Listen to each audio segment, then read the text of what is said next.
Hey, what is going on, friends and allies? In this video, we look at 9 allocated whiskies that I believe are just worth the hunt. Run the video.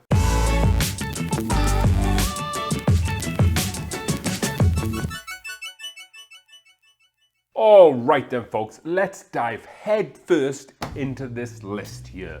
But before we do, thank you to all the folks at home there who have purchased some of the Whiskey Cove's premium glassware collection. Can be found in the description below. Not that I make really any money off the glasses, but I really appreciate folks buying it because it kind of spreads the name of the Whiskey Cove. You might have a glass at home and somebody might come over, or a friend or family member might comes over and asks, what's the Whiskey Cove?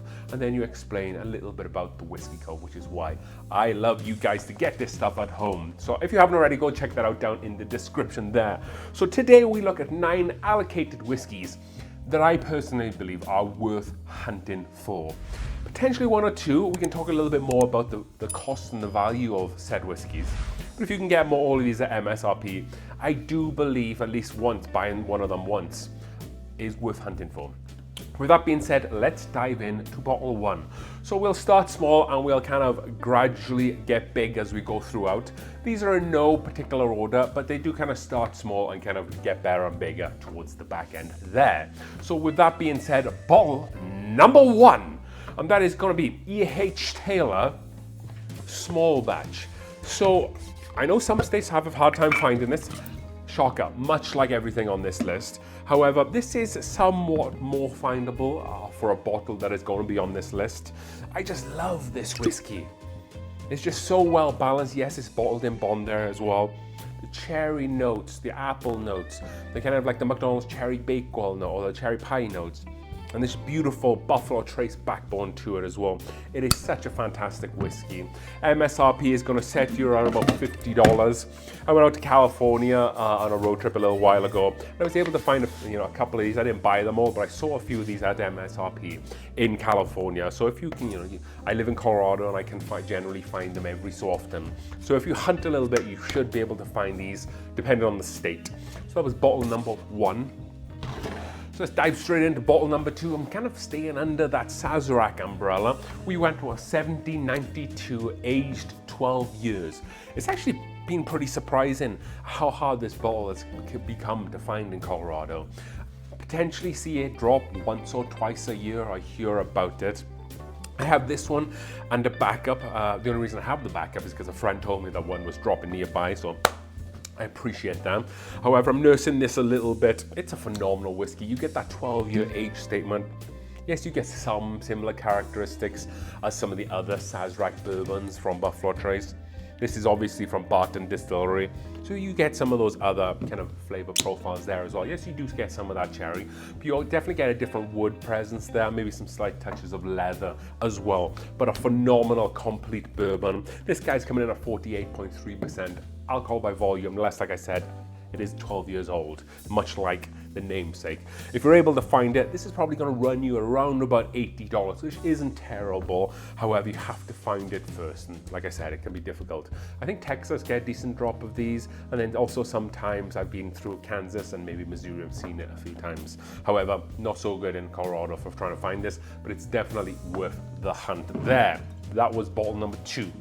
Let's go to bottle number 3, and a controversial one, if you like, for those folks out there who do not believe that Jack Daniel's is a bourbon.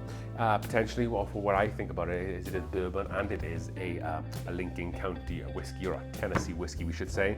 So with that being said, bottle number 7 on this list is going to be Jack Daniel's 10. So yes, it has some of those Jack Daniel's notes, but when I tried this and when I had it a few times, I was like, this just tastes of bourbon. This is just bourbon. It 100% is. It has more in common with bourbons than it does with Tennessee whiskey. Yes, like I said, you get some of those like sweeter notes, but it doesn't consume the whole whiskey. You get that fantastic 10-year age backbone of that oak and those woody notes that really cut through a lot of the Jack Daniel's sweetness. And it is tamed down a little bit compared to the barrel proof. Not saying the barrel proof is a fantastic standalone whiskey, but it does, it is quite a sweeter whiskey. However, with this one, I think it does a good job of becoming a little bit more balanced. The 12 year of this is dropping now across the country, so you might have better luck finding that. So I would just recommend look for the 10 or the 12 year, and these are some of the whiskies that I feel like are worth hunting for, especially if you like aged bourbons and you like the Jack Daniel's profile and you haven't tried the 10 or the 12. I haven't tried the 12, so I can't speak to that. However, this 10 is fantastic and definitely worth the hunt.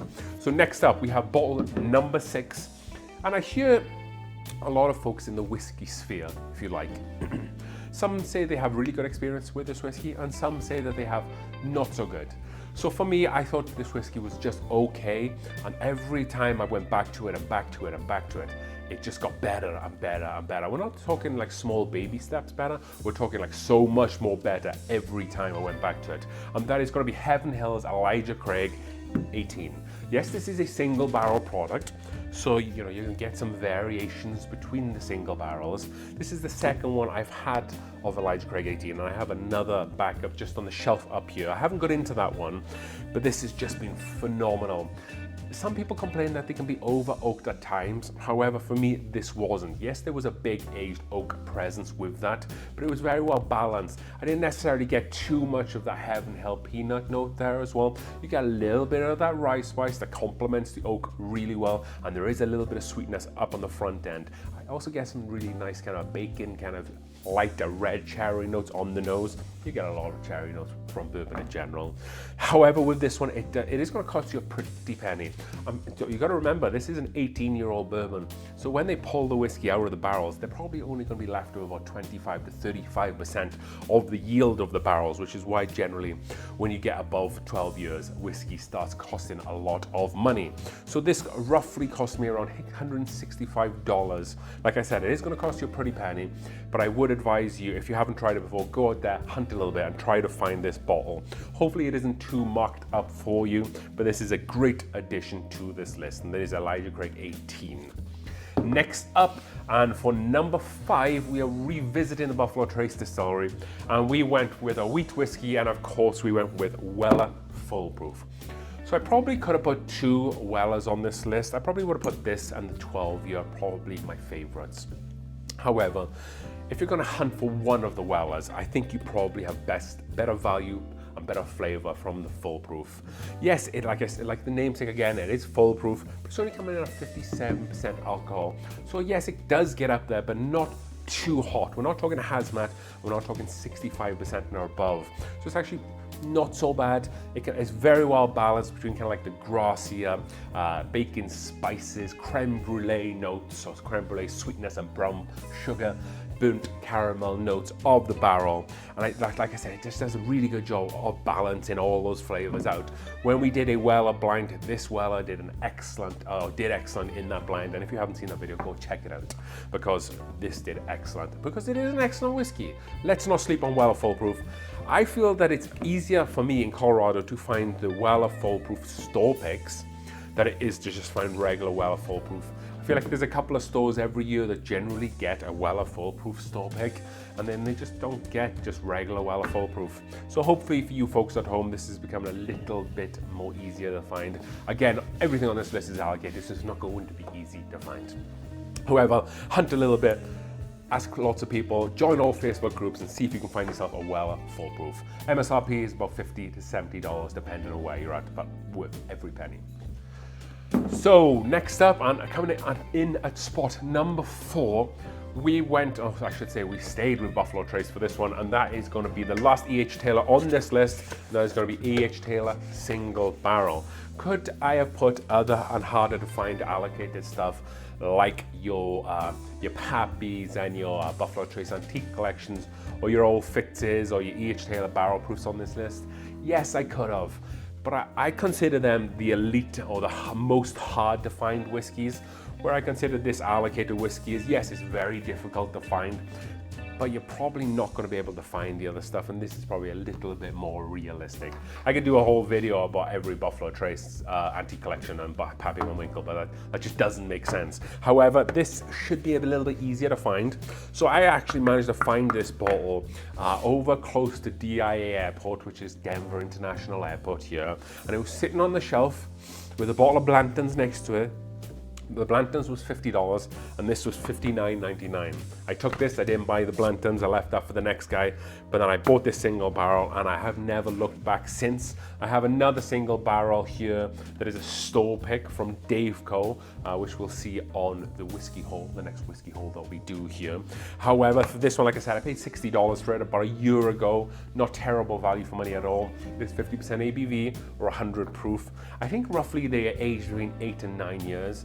I know that some of the other like exclusive E.H. Taylor, like the Tornado Survivor and Warehousey, usually sell for silly money. However, if you do a bit of hunting, and when I say a bit of hunting, I don't just mean you're going to find all this whiskey on one day, but if you spend a little bit of time visiting different stores over and over again, you're going to get some of these whiskeys on this list after building rapport with different owners and just kind of making those relationships. However, this is an excellent bottle to go out there and hunt for. So that was E.H. Taylor single barrel. So then we have 3 bottles on this list. And this next one is a bourbon in a way, and it is not. I know this video is titled 9 allocated bourbons you must 5, and this is a Boo-Rye. And this is coming from High West Distillery, and it is this year's edition of the Boo-Rye, and it is fantastic in every sense of the word, because I generally don't like Boo-Ryes. Not that I don't like them, it's just they've never really appealed to me so much, and I've never found a really good one. I've tried a couple of the other editions for this Boo-Rye, but this year's from High West just knocked it out of the park. The other releases from High West this year I wasn't really a big fan on, like the Midwinter Night's Dram and the Encore Midwinter Night's Dram were just okay for me. However, they knocked it out of the park with this guy. MSRP on this bottle did take a hit this year. It was like $89.99 last year and has been boosted, much like everything else from High West, to $129.99 at the distillery. Expect to pay $129.99 to $150. I think this bottle is just so good that it's definitely worth the hunt for this, and it's definitely worth buying that one time between $129.99 and $150 if you can afford it. Obviously, live within your budget, but most bourbon drinkers like to be a little bit irresponsible with their money when it comes to bourbon, because it's such a fun hobby to be involved with. So if you can find this, I definitely suggest you buy it that one time, or even if you go to a bar, try it there too. That was this year's release of that Boo-Rye 2022. So last we have 2 whiskeys remaining, and so coming in at number, or the last one, or the penultimate bottle on this list, and this should be no surprise to everybody who watches this channel, that's Stag Junior, or should I say Stag, formerly Stag Junior, because they've dropped the junior part. MSRP on this is just a pitiful $50 to $70, which of course is probably the best value for money on this list if you can find it at MSRP. I believe this one is the 2050, the 15 batch release, 65.55% ABV or 131.1 proof. So the ABV on this is getting right up there. You get so much value for your money. You have to think that something like the E.H. Taylor single barrel, that they water it down to get it to 50% ABV. But with this is kind of like cask batch strength. So then you're getting like a lot of whiskey for your money, because a little goes a long way with these higher proof whiskeys. This is great with an ice cube. But if you like to just drink it neat, yes, it is a little bit hot towards the back end, but in every great sense of the way, like a cinnamon red hot bacon spices, charred barrel, beautiful caramelized brown sugar note on this one. I can't say enough good things about it. I'm not going to say too much more because we already talk about this bottle a lot. Let's move on to the last bottle on this list. And this potentially is probably the most controversial on this list. Yes, this is a bourbon. However, when I reveal the price tag, if you don't already know, then we can talk a little bit about that there. So number 1 on this list, or the last bottle on this list, is going to be Russell's Reserve Single Rickhouse. So I have not done a review on this bottle, but what I will tell you is the juice inside here is probably the best whiskey I've had from a Wild Turkey bottle ever.